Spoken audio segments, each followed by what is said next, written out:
Halo sahabat potret, kembali lagi bersama saya Evi. Kali ini kita lagi ada di Ayam Sambal Warisan, Kecamatan Beji, Kabupaten Pasuruan. Kali ini kita podcast, kita mau bahas sesuatu yang sangat menarik. Siapa sih di sini? Mungkin warga-warga Kabupaten Pasuruan sering banget kan merasa bahwa minimarket semakin hidup, tapi pasar tradisional terasanya semakin meredup. Nah, kali ini kita akan menggali, kita akan mencari tahu point of view atau sudut pandang pemerintahan dalam menyikapi hal tersebut. Nah, inilah kita bersama dengan podcast Jawara, Jagongan Wakil Rakyat.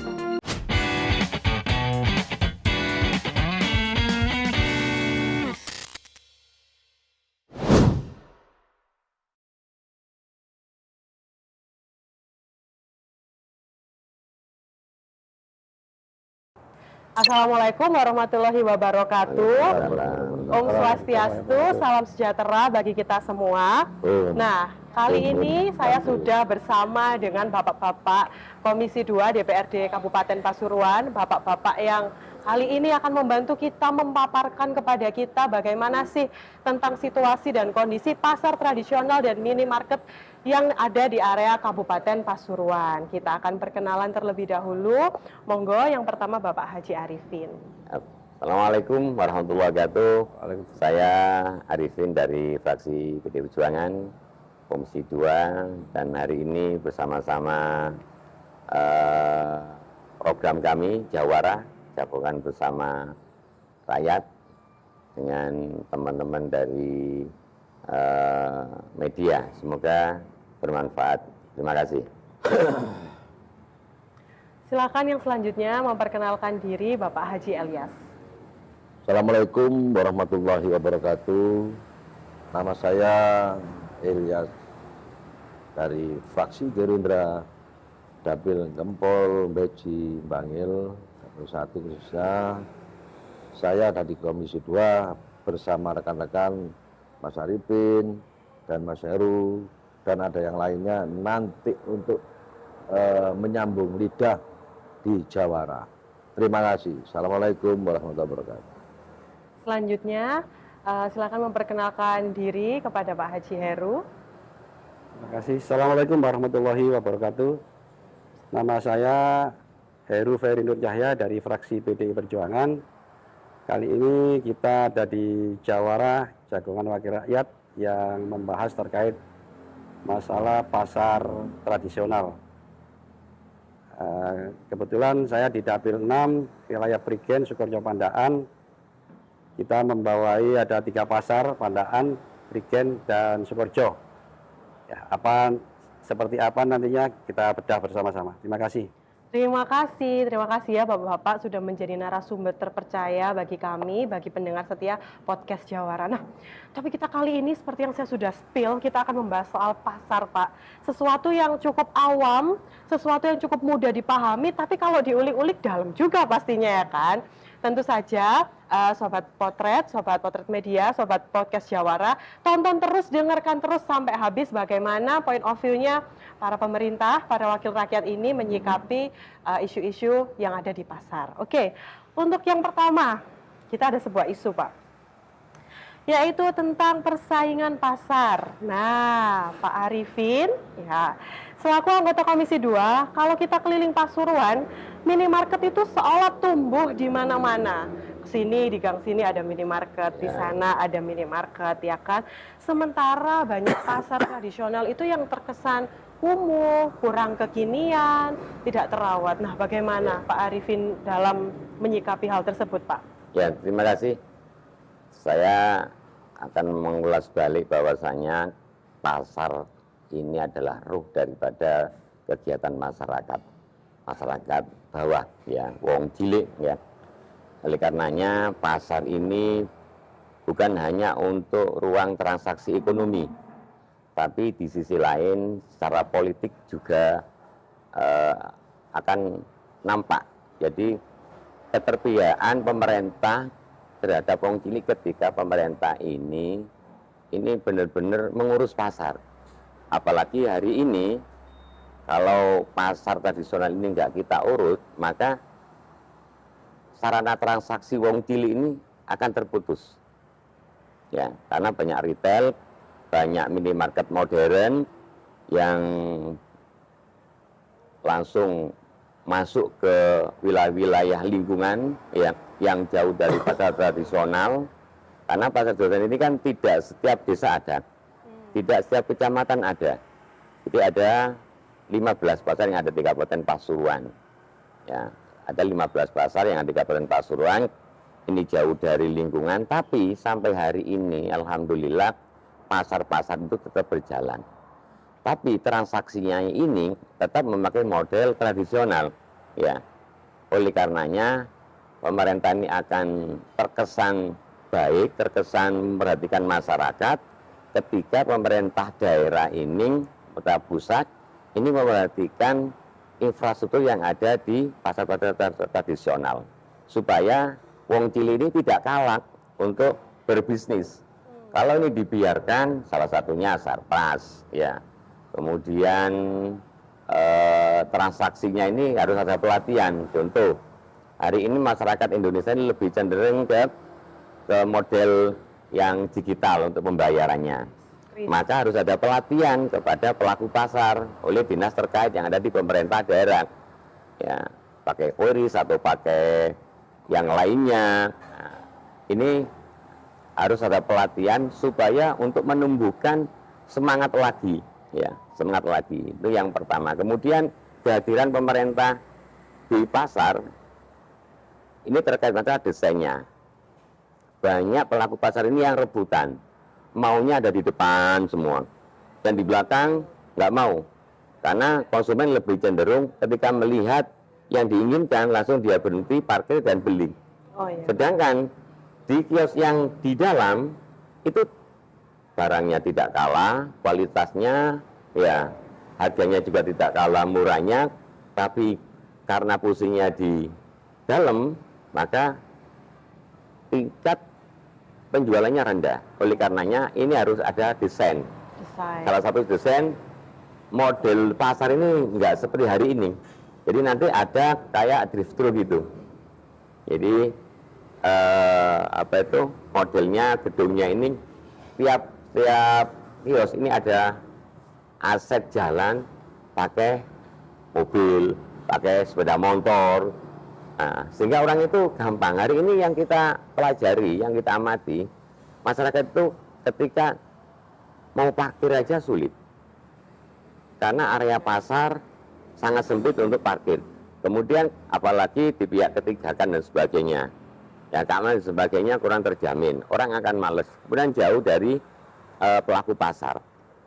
Nah, ini yang harus kita benahi bersama untuk kedepannya. Dan alhamdulillah Komisi 2 kemarin sudah memberikan program untuk perawatan pasar walaupun tidak signifikan anggarannya, karena sebenarnya cukup besar. Kita sudah mengeplot ini beberapa pasar Wonorejo dan sebagainya itu senilai 4 miliaran.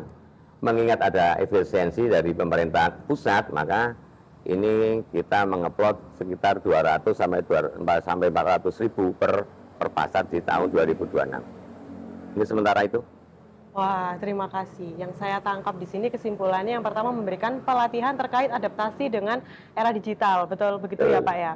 Lalu yang kedua, ini seperti meredesain ulang bentuk bangunannya supaya mudah diakses. Betul begitu ya Pak ya? Ya. Ya, untuk selanjutnya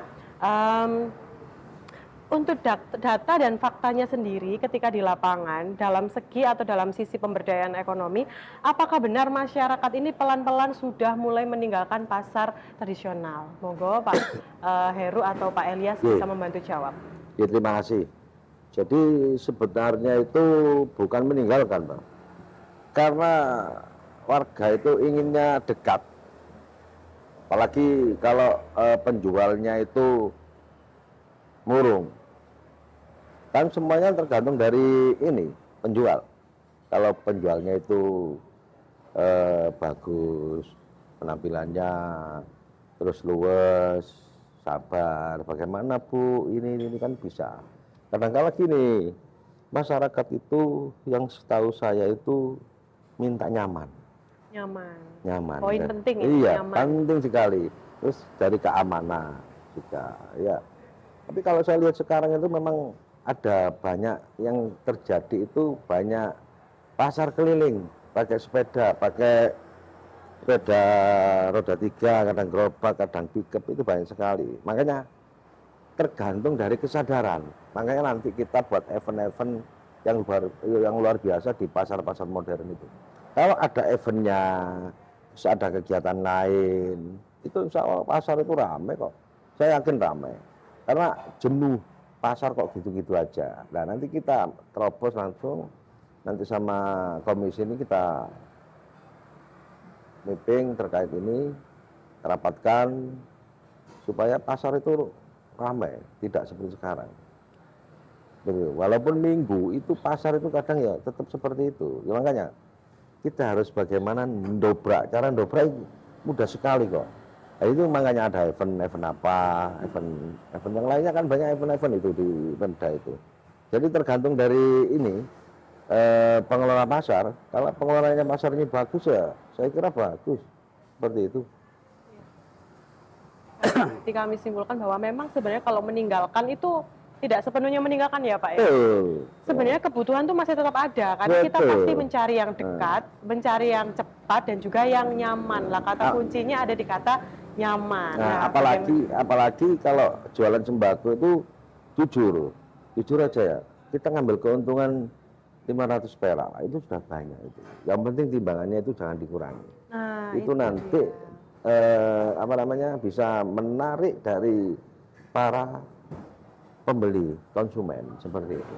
Ya, sebenarnya pembelinya ada, minatnya masih ada, tinggal bagaimana pengelola dan itu tadi kejujuran ya Pak. Ya, kita nyaman, kembali lagi ke poin nyaman. Terus kadang-kala ini gini, pasar itu kadang ya setiap tahun kan ngasih bantuan. Ini kita kasih hadiah karena sampean sudah beli di toko saya sudah 1 tahun. Ini tak kasih sembako. Iya, untuk menarik perhatian. Kadang-kala kan orang-orang itu, waduh kalau Badi ini gak ngasih ini sembako, kayak imbalan gitu. Oh, ini lebih ke HR-an, namanya itu HR-an kalau perusahaan. Iya. Kalau toko ya imbalan bagaimana caranya menarik perhatian dari pembeli. Jangan sampai untuk pembeli ini alasan males. Ya, satu-satunya jalan, dia harus ada event setiap hari Minggu atau malamnya atau siangnya itu seperti itu. Wah, ini menarik sekali Pak. Berarti sebenarnya juga PR juga untuk para seller atau pedagang di pasar untuk dia bagaimana membuat customer ini nyaman. Berarti kan itu mencakup branding tokonya Betul, dia. iya. Lalu bagaimana dia juga ini CRM atau kayak gimana sih relasi dengan customernya ini. Betul sekali. Yaitu, jadi seller itu memiliki peranan penting juga dalam memelihara customer-customer yang ada di pasar kan gitu. Baik, selanjutnya bagaimana untuk Pak Heru sendiri tanggapannya? Ya, begini. Saya setuju yang disampaikan Abah Ilyas tadi. Satu terkait masalah kenyamanan. Jadi orang beli itu sekarang kan butuh nyaman. Makanya banyak pasar tradisional banyak minimarket hadir itu karena orang butuh nyaman. Nah, yang menjadi masalah di pasar tradisional itu kadang-kadang terkait fasilitas, entah jalannya becek, terkena bau, kebersihannya. Ya. Terutama kan ada fasilitas pendukung, misalnya toiletnya itu juga bau kan gitu ya. Nah, ini menjadi masalah gitu. Kadang orang sehingga tidak menjadi nyaman. Cuman bukan berarti pasar tradisional itu juga kalau kita lihat juga nggak sepi-sepi banget karena sekarang kan masa transformasi. Orang belanja pengen deket. Ya. Jadi Pak pedagang yang di pasar itu kebanyakan yang membeli itu pedagang-pedagang sayur yang pakai gerobak-gerobak itu. Oh iya. Pakai gerobak itu sehingga yang di desa-desa biasanya kan belanjanya nggak ke pasar. Iya. Ini aslinya sebenarnya ini masa tren apa ya namanya?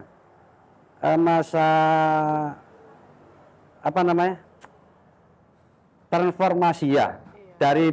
Dari pedagang, dari pembeli tradisional yang dulunya ke pasar menjadi pengen enak udah di depan rumah ada pedagang kan gitu. Dimana yang ngambilnya juga di pasar juga. Nah, begitu. Nah, yang ngambilnya di pasar.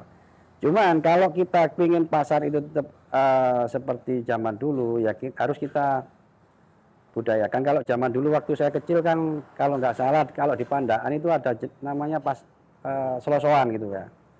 Jadi kayak sapi itu mungkin gemisan gitu kan. Ada momen-momen tertentu yang itu akan mungkin bisa menggairahkan. Di samping pelayanan-pelayanan di pasar, fasilitas termasuk parkir liar, seperti atau preman-preman yang biasanya narik-narik pungli yang nggak jelas itu mungkin kita bisa tertibkan. Nah, untuk membuat kenyamanan para pedagang, tadi sudah disinggung oleh Abah Arifin juga Abah Ilyas. Ini sudah kapan hari kita juga sempat ada kunjungan ke pasar-pasar untuk membersihkan para pedagang liar yang di depan pasar. Biasanya kan pedagang ini pedagang yang tidak terdeteksi oleh kepala pasar. Kadang-kadang mereka nggak bayar juga gitu.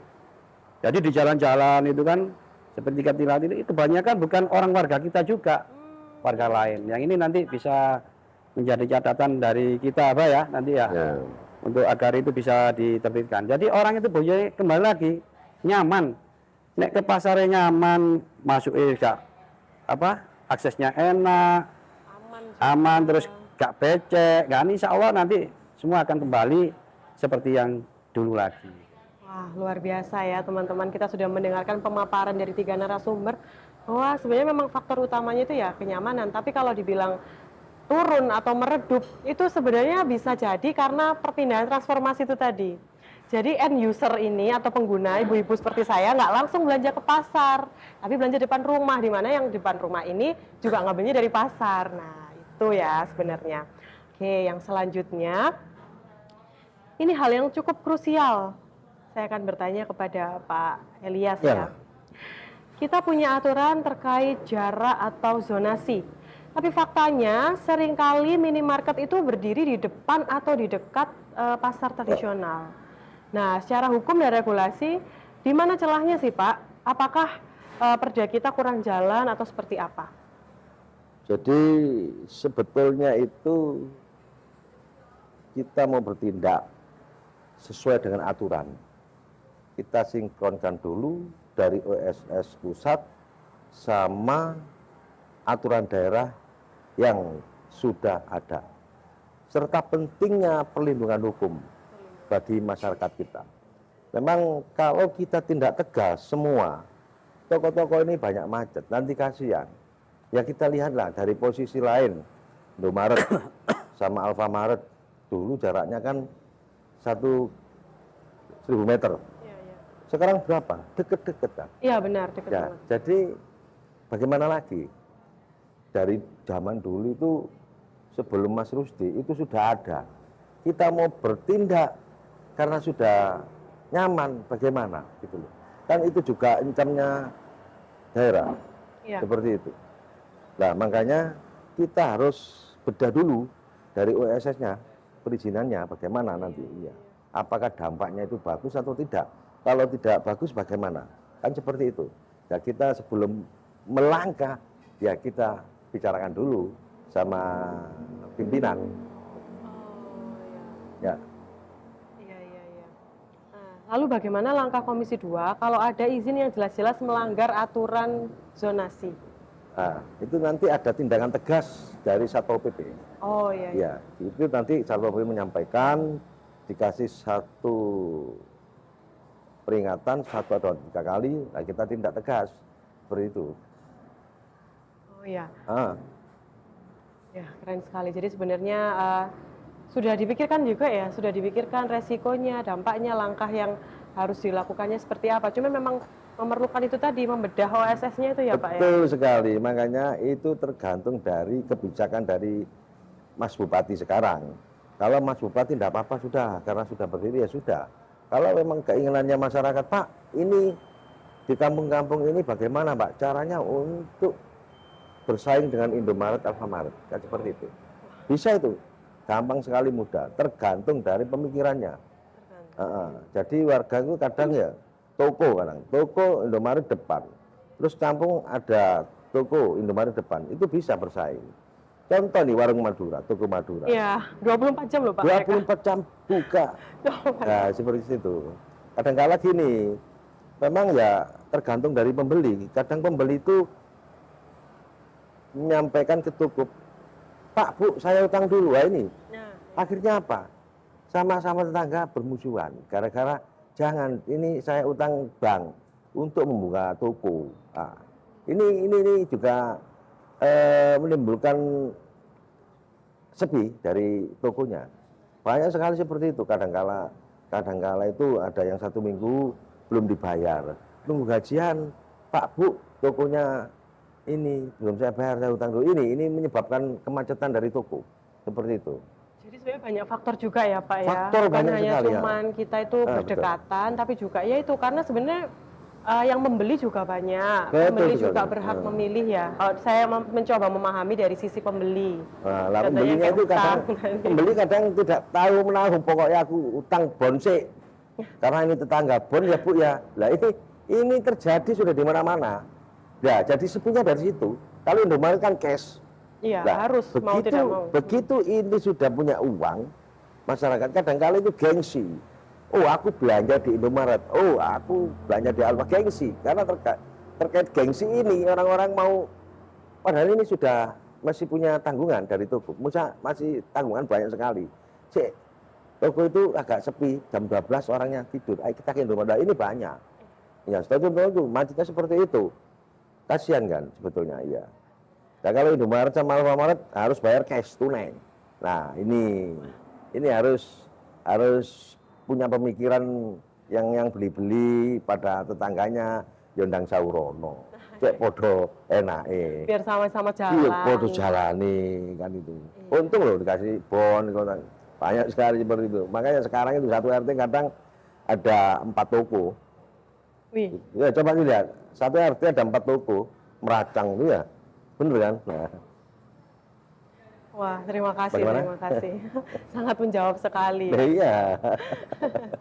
Tapi sebenarnya faktanya juga kalau di lapangan mungkin ini menurut saya ya Pak, pandangan saya untuk harga sih sebenarnya lebih murah jauh di pasar sih menurut saya. Nah sama, harga itu mahal Indomaret sama Alfamaret, Iya. karena gengsi, ngerti gengsi? Iya, iya. Dengan adanya plastik Indomaret, waduh mari belanja teko Indomaret, gengsi. Iya. Karena stigmanya sudah iya. ini ya. Jadi sebetulnya nggak perlu seperti itu. Ayolah kita untuk sadar diri. Kalau ada apa-apa itu pasti tetangga dulu. Bener nggak? Iya, Kalau ada bener. apa-apa, pokoknya ada musibah apa, pasti tetangga itu, bukan orang lain. Ya, ayo Iya. yang merasa memiliki hutang Iya, kepada rasa tetangga. memiliki hutang tonggo. Kasbon, ya. Enak, ya. Ya, bagaimana mungkin Bapak-bapak yang lain ada yang mau menambahkan, menanggapi Iya. terkait ini? Iya. Jadi saya melihat dari sisi masyarakat Kabupaten Pasuruan. Jadi Pasuruan ini masih masyarakat agraris, masyarakat pertanian, ya, di daerah ujung selatan ini masyarakat yang notabene tanam kentang, sayur mayur, ya. Kemudian masyarakat bawah pesisir ini nelayan. Kemudian masyarakat di wilayah barat ini campur. Tapi kesemuanya ini semuanya masuk kategori ekonomi kerakyatan. Usahanya usaha masyarakat, ya.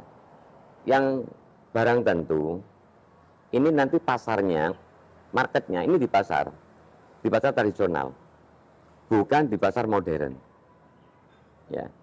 Makanya saya menyatakan pasar tradisional adalah jantungnya bisnis masyarakat Kabupaten Pasuruan.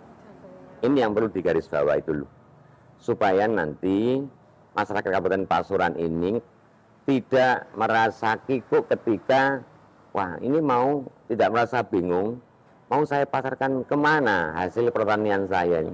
Kan nggak mungkin kalau ke pasar modern, ini expo-nya luar biasa. Harus ada perizinan inilah, ada brandingnya inilah, kan gitu. Iya. Tapi kalau pasar enggak, seleksinya seleksi alam. Jadi gampang, seluruh masyarakat pelaku pasar itu gampang untuk menjual hasil pertaniannya di pasar-pasar tersebut. Makanya jantung dari masyarakat Kabupaten Pasuruan adalah pasar tradisional. Saya melihat dari sisi itunya, oleh karenanya masyarakat Kabupaten Pasuruan jangan berkecil hati, ya. Tetap pasar tradisional ini pemerintah daerah Kabupaten Pasuruan memberi ruang yang cukup besar. Apalagi hari ini kita mau renovasi, pembenahan dan sebagainya. Mohon dari para pedagang itu ikut menjual hasil pertaniannya tuh ke pasar tradisional, itu lebih gampang diterima. Dan yang perlu diperhatikan lagi terkait masalah fee atau pajak atau retribusi, ya. Ini anggapan dari orang-orang yang belum pernah masuk ke pasar, oh pajaknya mahal. Tidak. Jadi retribusi ini sampai hari ini per kios, ya, ini 1.500. Kemudian ada tambahan untuk paguyuban, karena paguyuban bertanggung jawab untuk pembinaan, pengamanan dan sebagainya. Jadi berkisar 3.000. Jadi aman untuk keamanan dan sebagainya itu. Kemudian paguyuban juga sangat berpengaruh sekali, satu untuk mengatur, karena di pasar yang ada di Kabupaten Pasuruan ini, tiap pasar ini nggak lebih dari 4 sampai 5 pegawai dengan jumlah pelaku pasar yang ratusan. Tidak mungkin mampu untuk mengatur, maka dibantu oleh paguyuban. Uang yang dihimpun oleh paguyuban ini tidak untuk pribadi paguyuban yang bersangkutan, tidak, tapi dikembalikan lagi kepada ketentraman, kenyamanan para pelaku pasar. Salah satunya, kalau ada kebocoran kan nggak mungkin nunggu pemerintah daerah untuk membenahi, maka kas daripada paguyuban ini untuk membenahi kebocoran-kebocoran, kerusakan, selatan dan sebagainya. Yang kecil-kecil ini di backup oleh kas paguyuban tersebut. Ya, jadi oleh karenanya saya mengimbau kepada seluruh masyarakat Kabupaten Pasuruan, ayo kita hidupkan pasar lagi. Dan stressing kepada kepala pasar-pasar ini, kios-kios yang memang sampai hari ini belum laku, ya, itu dipublikasikan. Ikut, jangan pasar kepada pihak Pemda, pihak kami, woro-woro terus, tapi kepala-kepala pasar ini kalau nggak ada yang ngambil ya sudah nggak apa-apa. Bukan, jadi begini, Eman gitu loh. setahu saya itu ya pasar itu sudah ada yang memiliki. Karena apa? Kepala pasar ini ya tidak berani karena sudah ada, ini ada yang punya, ini ada yang punya. Jadi seperti itu. Harusnya saya sudah nyampaikan di waktu kita masuk pertama di Komisi 2, saya sampaikan bahwa itu harus dikasih teguran 1, 2, 3 tegurannya. Kalau memang itu sudah tidak mau dipakai, ya sudah kita berikan kepada yang mau. Itu akan lebih meningkat pasar itu. Banyak sekali seperti itu, orang 1 kadang ada 4, 5, tapi sebulan tidak dikasih, yang toko kosong harusnya bayar. Kalau memang nggak mau ya sudah bayaran berapa per bulannya, kan seperti itu. Iya, makanya saya ini nggak menyalahkan kepala pasar, enggak. Tapi dinasnya ini yang kurang aktif untuk meninjau. Ya, jadi seperti itu. Penyampaian Pak Bupati, pasar harus ramai, tapi anak buahnya ini yang kurang mengerti. Harusnya saya sudah nyampaikan di waktu rapat, pasar kalau tidak ada yang nempati sampai 3 bulan, itu berarti kosong, tidak ada yang nempati. Harus tegas. Kepala pasar seperti itu. Nanti kalau memang butuh bantuan, kita menghadap Mas Bupati. Mas, iki butuh bantuan seperti ini. Mas, ini butuh ini. Insya Allah dilaksanakan. Realisasi. Betul. Memang perlu diberikan kayak ketegasan. Betul sekali. Harus Jadi tegas. PKS perjanjian kontrak kerja ini sudah habis semua. Contoh di Pasar Gempol ya. Pasar Gempol ini PKS-nya ini habis di tanggal 25 Desember 2024. Wah. Sampai sehari ini belum ada registrasi. Nah, Kok bisa itu, Pak?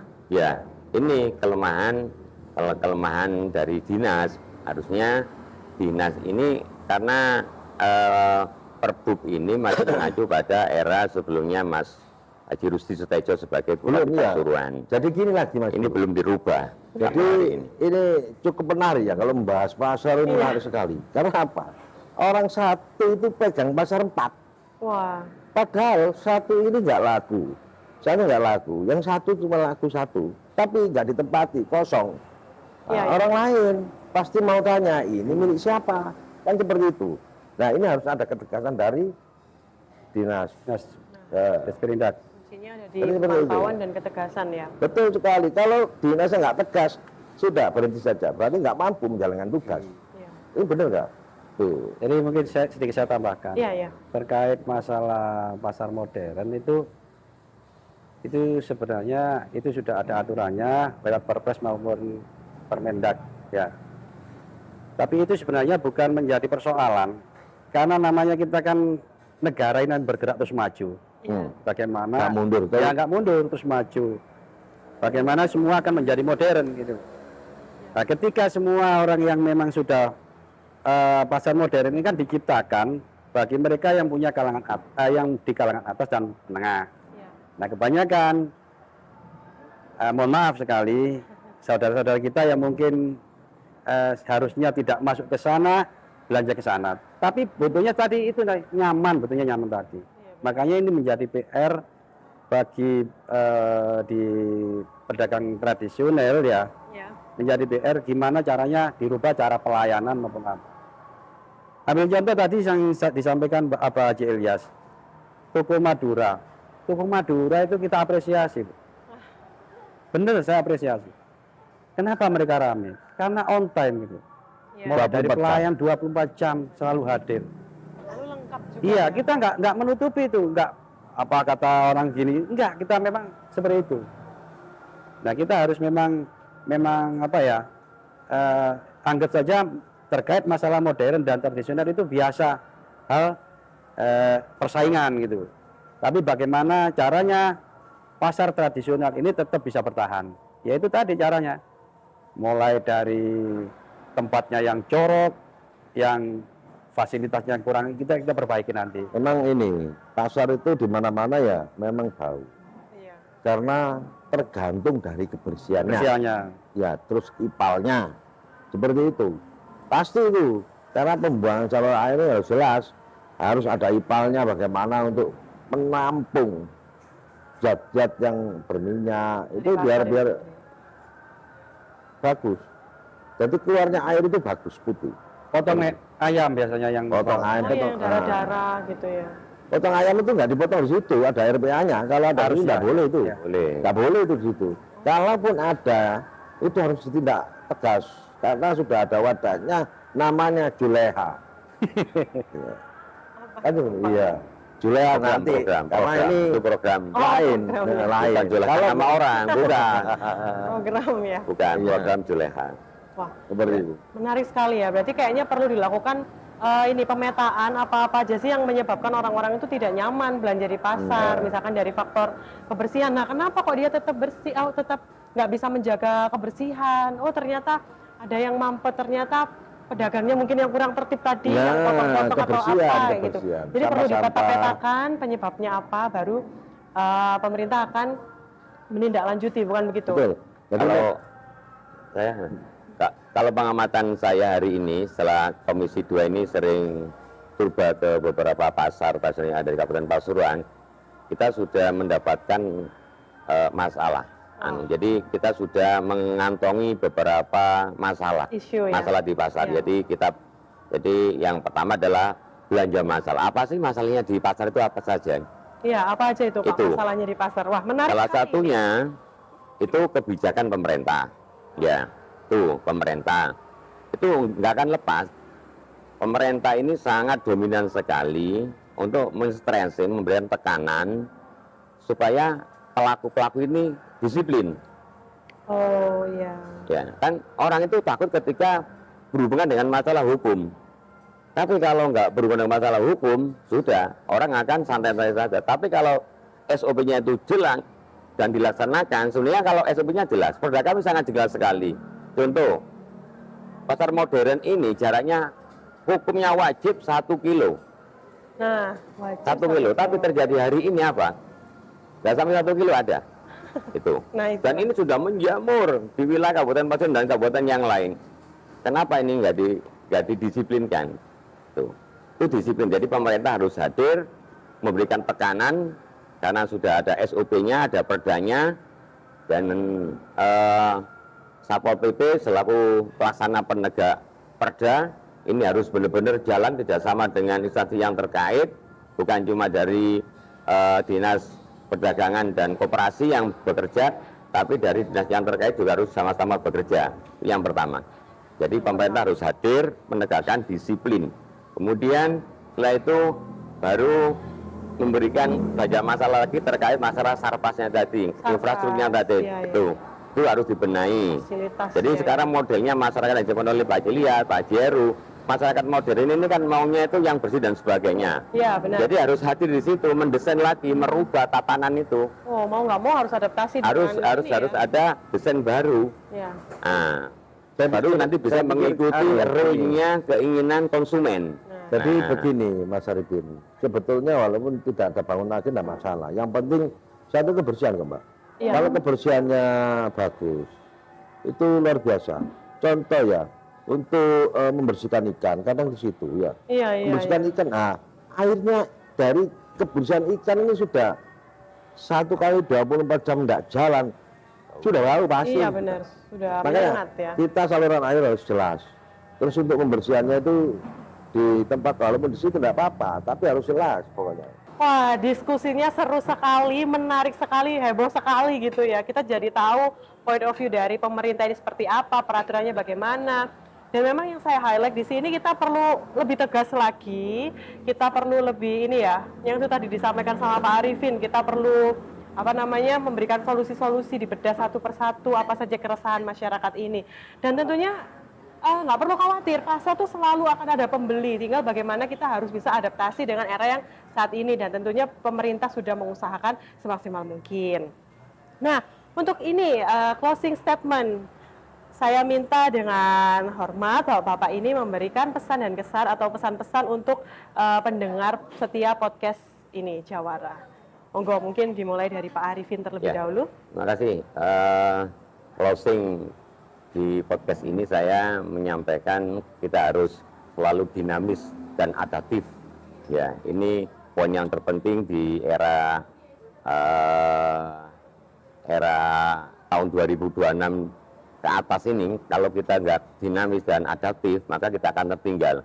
Dinamis artinya kita harus gampang untuk mengikuti keadaan yang ada di masyarakat. Ya, baik terkait harga, terkait desain, branding dan sebagainya, kita harus dinamis. Benar adaptif. Ini kita harus mampu untuk menyesuaikan. Yes. Untuk menyesuaikan, kemudian kita harus fleksibel dengan segala-galanya, dengan komponen masalah dan sebagainya. Karena di situ kunci keberhasilan seseorang itu ketika kita mampu untuk bergaul. Kita mampu untuk membaca karakter Wah. market. Nah, kalau itu yang dipegang oleh seseorang, insya Allah kesuksesan akan diraih. Terima kasih. Terima kasih. Intinya harus tetap belajar terus ya Pak Betul, ya. harus belajar terus. Monggo, terima kasih. Oke. Selanjutnya Pak Elias. Oke, terima kasih. Jadi kalau menurut saya itu kalau untuk membuka toko apapun, bisnis apapun, pesan saya jangan putus asa. Kalau sampai putus asa, tidak sabar, itu sulit untuk mencapai tujuan. Dan lagi, sampean yang mau buka toko harus diawali berdoa dulu. Perjuangan kalian, saya yakin, perjuangan dan doa, yakin pasti. Ojo males-males, yang penting jangan males, sampean harus giat, walaupun toko sampean ini belum menghampiri. Saya yakin nanti banyak yang menghampiri. Apa nama toko sampean? Itu doakan. Baca sholawat yang banyak, insya Allah akan tercapai tujuan yang panjenengan minta dan yang mau. Terima kasih. Amin, amin. Terima kasih Pak Elias. Wah, luar biasa, sangat menyemangati ya buat kita, nggak boleh putus asa, kita harus tetap semangat, setia dengan apa yang ada di depan kita. Gagal kita coba lagi, kita usahakan yang terbaik, bukan begitu ya Pak ya? Monggo yang terakhir Pak Heru. Ya, terima kasih. Zaman sudah berubah, era sudah berubah. Jadi untuk saudara-saudaraku yang merasa masih menjadi pedagang tradisional. Jangan patah semangat. Sekarang satu contoh pedagang besar kayak Shopee, kayak Bukalapak atau apa, kita kan nggak tahu di mana tokonya. Tapi kenapa mereka jadi laris? Ya karena mereka melek dengan digital, mendahului. Nah sekarang di daerah-daerah juga sudah banyak pedagang yang sudah memakai digital, ya. Nah untuk itu kita harus bisa menyesuaikan gimana caranya era ini yang memang sudah berubah. Jadi zamannya digital. Sudah pakai aja itu lewat TikTok maupun apa yang memang media-media yang memang bisa untuk memasarkan itu. Insya Allah pedagang akan tetap jaya. Wah, luar biasa Bapak-Bapak ini, terima kasih. Kesimpulan dari saya terakhir sebelum kita akhiri sesi kali ini, sebagai pedagang kita harus kreatif, kita harus terus mengembangkan skill kita harus terus menaikkan kapasitas kita dalam berjualan supaya kita bisa tetap mempertahankan apa yang sudah kita bangun. Nah, begitu saja sahabat potret, mari kita dukung ekonomi lokal dengan cara kita membeli di pasar rakyat yang paling dekat dulu ya. Kita beli yang paling dekat yang mana, yang dekat rumah kita apa, kita beli sesuai dengan kebutuhan kita. Begitu saja, saya Evi, saya pamit undur diri, sampai jumpa di podcast Jawara selanjutnya. Wassalamualaikum warahmatullahi wabarakatuh. Waalaikumsalam warahmatullahi wabarakatuh.